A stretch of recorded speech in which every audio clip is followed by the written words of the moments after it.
Shalom semuanya, apa kabarnya? Senang sekali dapat jumpa kembali dalam program Saling Menyapa GKJ Dagen Palur. Hari ini Sabtu 10 Desember 2022 bersama saya, Diah Dewi Ratnasari dari Jemaat Serikat Persaudaraan Kebumen. Ya, bacaan perenungan kita hari ini terambil dari Yohanes 6 ayat 30 tentang sebuah pertanyaan banyak orang kepada Yesus yang demikian. Tanda apakah yang engkau dapat perbuat supaya kami dapat melihatnya dan percaya kepadamu? Ya, sepintas pertanyaan ini sangat wajar. Betapa tidak? Karena Yesus dikisahkan berulang kali melakukan mujizat. Bahkan di perikop sebelumnya dalam pasal yang sama, yaitu pasal yang ke-6, Yesus juga telah memberikan makan 5.000 orang dengan 5 roti dan 2 ikan, serta Yesus juga melakukan karya mujizat berjalan di atas air. Jadi karena Yesus berulang kali melakukan mujizat, maka apa salahnya mereka meminta mujizat itu lagi supaya mereka dapat melihat dan akhirnya percaya. Dan mungkin kita pun juga punya kecenderungan demikian. Kita akan lebih mudah percaya, akan lebih mantap imannya ketika kita melihat atau menyaksikan mujizat. Ya, sebelumnya apa sih kira-kira mujizat itu? Menurut Kamus Besar Bahasa Indonesia, mujizat didefinisikan sebagai sebuah kejadian atau peristiwa ajaib yang sukar dijangkau oleh kemampuan akal manusia. Ya, itu mujizat. Nah, kalau kita baca di ayat selanjutnya, ternyata Yesus itu menolak permintaan banyak orang tadi. Tapi apa sih sebenarnya alasan Yesus menolak permintaan orang banyak untuk melakukan mujizat itu? Paling tidak ada 3 alasan sahabat Kristus. Yang pertama, alasan Alkitabiah.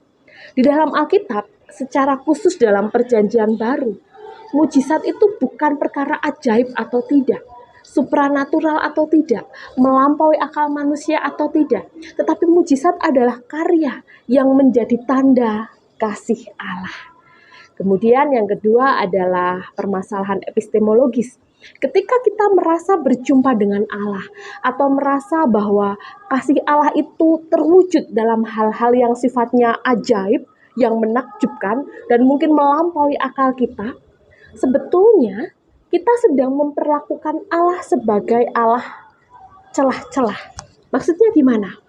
Jadi ketika segala sesuatu bisa dijelaskan oleh rasionalitas kita, dijelaskan oleh ilmu pengetahuan kita, ketika ada celah-celah atau lubang-lubang seperti puzzle yang belum tersusun lengkap begitu, yang kosong begitu, oh yang ini nih nggak bisa dijelaskan secara ilmu pengetahuan, berarti yang kosong ini, yang nggak bisa dijelaskan secara ilmu pengetahuan, ini karya Tuhan begitu.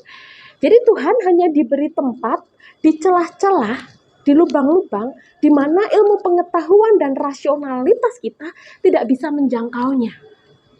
Nah, dalam hal ini, Dietrich Bonhoeffer memberi catatan.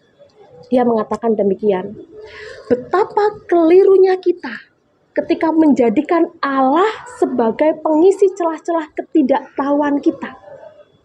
Karena kita menyaksikan bahwa pengetahuan kita itu akan semakin luas dan akibatnya celah-celah atau lubang-lubang tadi itu akan semakin sempit.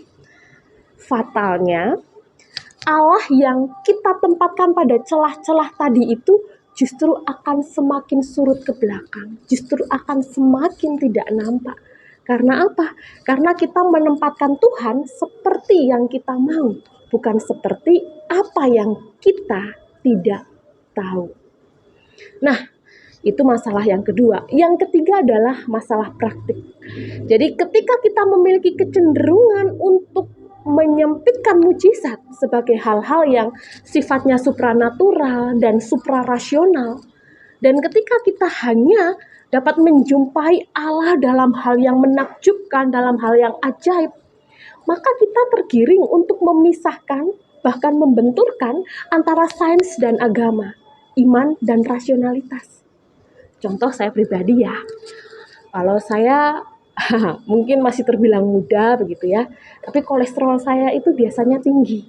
Nah, anak suami itu sukanya tuh makan yang berkolesterol, kayak bebek goreng begitu. Seringkali ketika itu terhidang, saya tergiur. Kemudian saya dalam hati berdoa, nyoba sedikit dalam nama Yesus kolesterolnya aman. Tapi tetap saja Bapak Ibu, kolesterol akan tinggi. Kenapa? Karena iman dan rasionalitas memang tidak seharusnya untuk dibenturkan. Nah, mari saat ini kita belajar supaya kita tidak membenturkan rasionalitas dengan iman, agama, dan sains. Serta supaya kita tidak memperlakukan Allah sebagai Allah celah-celah. Lalu caranya bagaimana? Yang pertama, mari kita menyadari, kita menghayati bahwa agama dan sains, iman dan rasionalitas tidak untuk dipisahkan dan dibenturkan, melainkan didialogkan. Karena apa? Karena Allah juga berkarya dalam hal-hal yang bisa dijelaskan, yang ilmiah. Itu sebabnya mendiang Paus Yohanes Paulus yang kedua di dalam ensiklik Fides et Ratio menuliskan, iman dan rasio adalah sepasang sayap yang dengannya roh manusia mengangkasa kepada permenungan yang lebih mendalam akan kebenaran. Ya, itu yang pertama. Dan yang kedua, Bapak, Ibu, Saudara, sahabat Kristus, marilah kita tidak hanya melihat karya Allah di dalam hal-hal yang menakjubkan, yang ajaib. Tetapi mari kita juga melihat karya Allah yang juga hadir dalam hal-hal yang mungkin kecil, hal-hal yang mungkin sederhana. Contohnya, ketika kita menarik nafas, alveolus kita masih bisa melakukan disfungsi oksigen dengan baik, ada Allah di situ. Ketika otot-otot kita masih bisa menggerakkan tubuh, ada Allah di situ. Ketika sel-sel retina kita masih bisa melihat cahaya, masih bisa membedakan warna, ada Allah di situ. Sahabat Kristus, Allah tidak hanya ada di celah-celah, di jurang-jurang atau di lubang-lubang kesulitan yang tidak dijangkau oleh rasional kita.